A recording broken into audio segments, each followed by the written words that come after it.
Pues bueno, después de mucho caminar, un cerrote que la verdad estábamos dejando los hígados, por fin nos encontramos en el castillo de Chapultepec.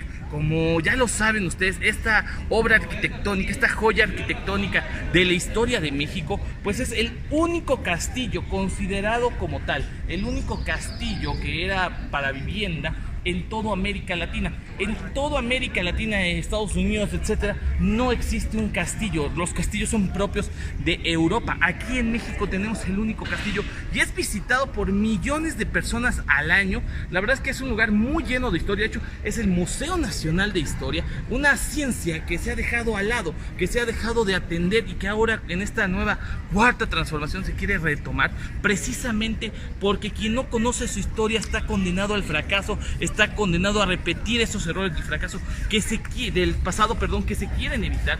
Y por eso nos encontramos en este lugar, para mostrarles lo grandioso que es México, lo grandioso que es nuestra historia. La verdad es que es un lugar que te inyecta ánimo, que te inyecta pues precisamente esa necesidad de conocer profundamente a nuestros antepasados, las gestas heroicas que se suscitaron en este castillo de Chapultepec, ya que a la par o muy ajeno de que se haya suscitado como tal el brinco de Juan Escutia, hay quienes dicen que fue un invento, hay quienes sostienen que fue realidad.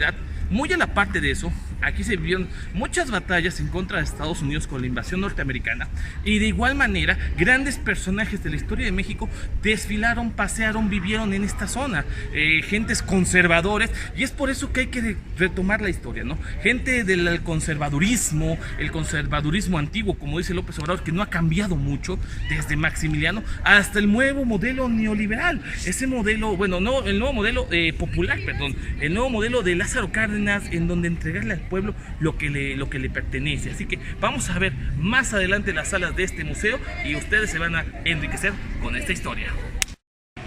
Pues bueno, ya nos encontramos en los adentros del castillo de Chapultepec, una obra arquitectónica referente de la Ciudad de México y referente de todo México y América Latina, ya que es el único castillo como tal, el único castillo para residencia en toda América Latina, y por eso la importancia que tenía en el pasado.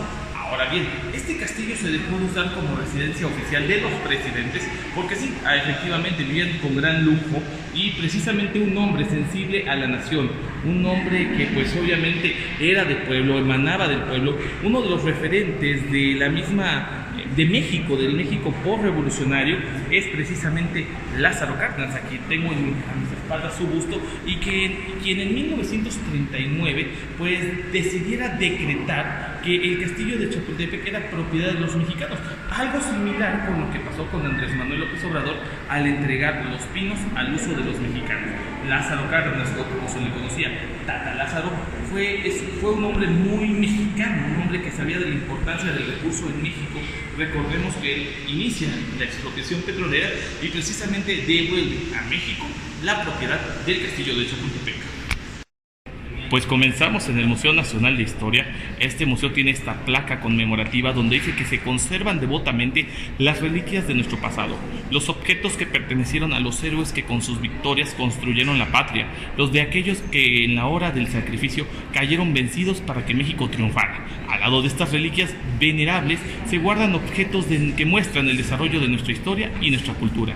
Este edificio, en el que se sacrificaron sus vidas en 1847 los gloriosos hijos del Colegio Militar, debe ser como un templo al que venimos para refinar el amor por México. Y abajo podemos ver precisamente el logo, precisamente el códice azteca del Chapulín, del Chapultepec, que es el lugar del Chapulín, el lugar del Saltamontes.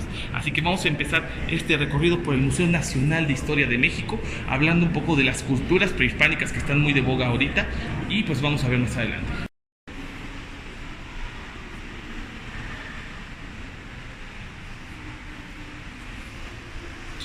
Aquí podemos ver el decreto precisamente en el que se entrega el castillo de Chapultepec y se convierte en el Museo Nacional de Historia. Un museo pues importantísimo, ya que tiene inmensidad de visitantes al año. Millones de visitantes llegan a este gran palacio del castillo de Chapultepec para conocer un poco de la historia de México. Recordemos que una de las apuestas fuertes de Andrés Manuel López Obrador es precisamente retomar las ciencias sociales, retomar el civismo, la historia, porque quien no conoce su historia está destinado al fracaso. caminando un poco por este gran museo de historia de México, nos encontramos con esta placa conmemorativa de la Marcha de la Lealtad. ¿Qué es la Marcha de la Lealtad? La Marcha de la Lealtad es aquella en la que cadetes, chavos que se estaban preparando dentro del heroico colegio militar, dentro de lo que iban a ser los futuros soldados, acompañaron a Francisco I. Madero. Pues obviamente ustedes saben, Francisco I. Madero, uno de los hombres más importantes de la tercera transformación de México, de la Revolución Mexicana, pues lo acompañaron a través de los campos, a través de este bosque de Chapultepec, saliendo precisamente de esta parte hacia lo que es el bosque, hacia lo que es pues esta zona, pues refrendando la lealtad del heroico colegio militar. Así que por eso es tan importante recordar esa fecha y sobre todo la lealtad de las Fuerzas Armadas hacia el presidente de México. Pues comenzamos precisamente en este museo, en donde se hace un contraste precisamente de la cultura prehispánica en Mesoamérica a la cultura hispánica, a la cultura colonizadora. Precisamente son las mismas fechas, cómo era el siglo XV y XVI en España y cómo era el siglo XV y XVI en Mesoamérica.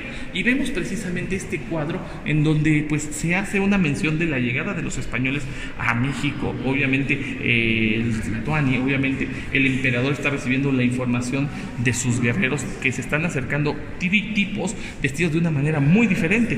Podemos ver en este museo algunas vasijas, algunos vestigios aztecas, vestigios mexicas, en los que hay vasijas de barro, en lo que hay algunos ídolos, algunos instrumentos, por ejemplo, para fumar el tabaco. Veamos este códice reestructurado arriba. El códice que se puede ver es un códice azteca, en donde se explica a grosso modo pues su historia a través de números. Inclusive se pueden percibir algunos números de la cultura azteca, mexica.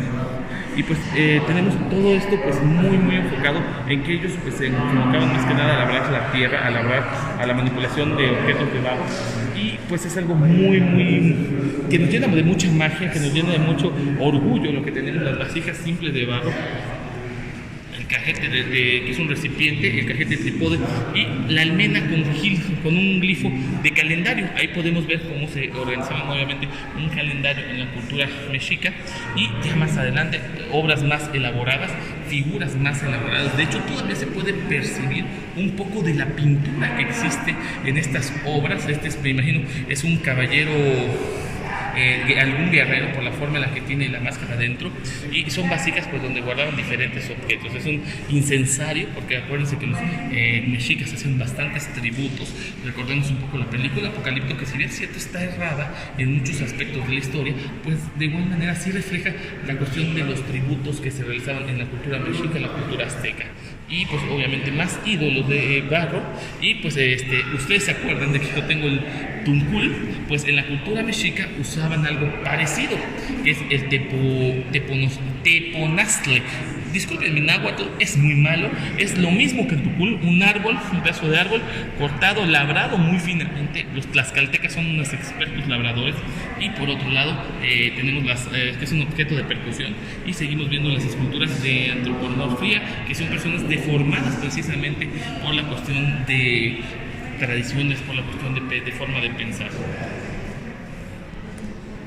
Seguimos en este paseo, precisamente en este recorrido, conociendo la historia de México, una historia mágica, pero es una historia de contrastes.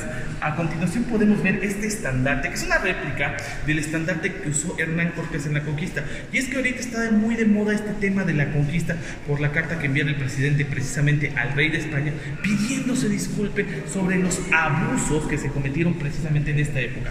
Cabe resaltar que la conquista pues fue justificada más que nada por cuestiones religiosas. Fue una cuestión más enfocada a la deidad o a las deidades que tenían los aztecas, y querer quitar estas deidades e imponer las que traían en el Nuevo Mundo. Podemos ver este estandarte que se caracteriza precisamente por eso. Hay una virgen, la cual es como que la defensora, la protectora del mundo español. De hecho, los españoles tienen mucha devoción por las vírgenes, y es precisamente, esta era la bandera de conquista que traían los españoles a la Nueva América, a la Nueva España. Y pues el cañón de abajo también con una nueva tecnología que los aztecas, mayas, mexicas no conocían, y pues fue parte importante para este triunfo español, este abuso español del que se vivió en la época de la conquista.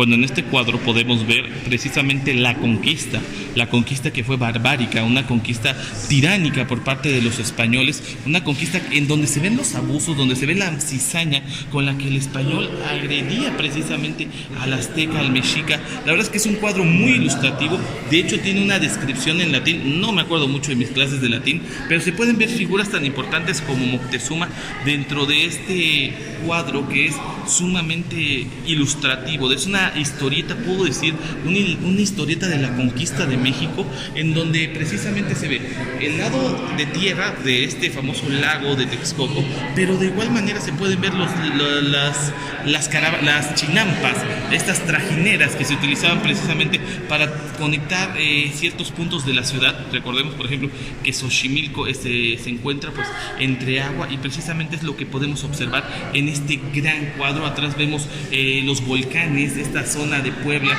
esta zona serrana de la Ciudad de México, del Valle de México, y pues eso es sumamente mágico. Y ya al final podemos ver la cuestión de la conquista, la cuestión evangélica. También vemos ahí, por ejemplo, a Nezahualcóyotl, otro de los grandes emperadores de la época de la conquista, y precisamente esto es lo que nos representa este cuadro. Aquí podemos ver una foto de una de las grandes mujeres de México, doña Josefa Ortiz de Domínguez, la corregidora de Querétaro, quien empezó junto con los insurgentes, con estos insurrectos al rey de España, al virrey, el movimiento de independencia harta de la marginación que se vivía en México. Esta mujer, la verdad es que no se le ha dado el realce tan importante como un Miguel Hidalgo, como un José María Morelos, pero su labor fue importantísima en la época de la independencia de México. De igual manera, otra mujer importantísima que vamos a ver de este lado es precisamente doña Leona Vicario, que se le reconoce aún menos, a pesar de que su labor fue igual de importante que José Ortiz de Domínguez, su aportación a la independencia de México. Vean nada más qué joya. Nos encontramos frente al acta de independencia del Imperio Mexicano, esto pronunciada y emitida el 28 de septiembre de 1824, esto después de la última defensa del heroico puerto de Veracruz. Y cabe mencionar que aquí está la firma de nada más y nada menos el emperador Agustín Iturbide, el traidor Agustín Iturbide, como primera firma dentro de esta acta de independencia. Muchos otros hombres que vivieron parte de la independencia de México firmaron este documento. Si hay algo que nos caracteriza como mexicanos, son nuestros símbolos patrios: la bandera, el escudo y el himno. Este señor, Francisco González Bocanegra, fue el creador de la letra del himno nacional, uno de los himnos más bonitos en el mundo, y la verdad es que da la pena resaltar su gran labor, su inspiración para hacer un himno tan heroico, tan estoico. Y aquí tenemos a Jaime Nuno, precisamente quien le diera música al himno nacional. También tenemos aquí la copia fiel de esa primera vez en que se entonó el himno mexicano, ese himno que nos caracteriza como una nación independiente. Esto se dio precisamente posterior al año 1853, del año 54, en septiembre de 1854 es cuando se entona por primera vez el himno nacional mexicano, un himno hermoso, un himno que pues nos representa a muchos mexicanos y lo que queremos de nuestra patria.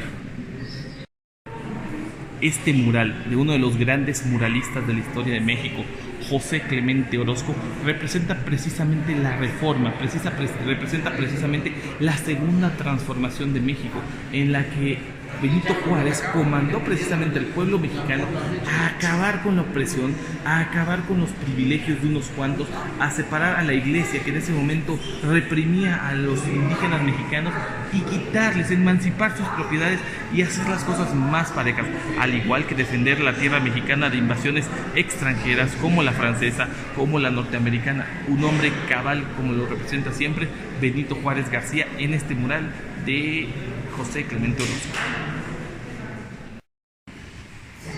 Pues bueno, este es otro cuadro del pintor mexicano Juan O'Gorman. La verdad es un cuadro que refleja la tercera transformación de México, en donde la clase en el poder no quiere soltar precisamente el poder. Inclusive se ve a una persona repartiendo El Imparcial, un diario que López Obrador ha mencionado mucho en sus conferencias matutinas, haciéndoles las famosas trompetillas, como diciendo, han sido derrocados, solamente les queda un pedacito, un poquito de poder. Y vemos a Belisario Domínguez, a este senador chapaneco que perdía la vida defendiendo precisamente la identidad del pueblo mexicano, la entrada triunfal del presidente Madero, quien con su lema sufragio efectivo, no reelección, pues se ganó precisamente ese respeto también de parte de los militares. En este cuadro también se observa a Emiliano Zapata, el caudillo del sur, y a gente trascendente en la Revolución Mexicana a un costado, como los hermanos Flores Magón, como los hermanos Serrán, quienes fueron parteaguas importantes en la Revolución Mexicana.